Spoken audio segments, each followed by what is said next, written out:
Quick tutorial on how to use Clipse.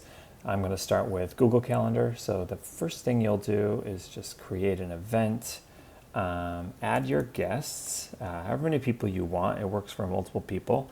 Then you just launch the Clipse add-on right here next to that window. And what it's going to do is immediately calculate mutual availability. So times when all of you and your guests are free. So you can see these days and times here. I can just use that to quickly update any of the suggested times that appear. So very easy. Next, I'm going to show you in Outlook. It's very similar, but the add-in works a little bit differently. So here I have a new meeting invite, and I can launch Clipse from up here in the ribbon. So again, it's an add-in, so it lives inside Outlook.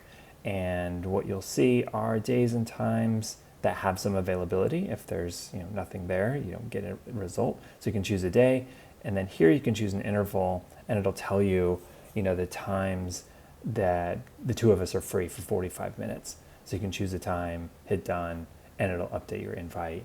And you can just send it as you normally would. And that's absolutely it.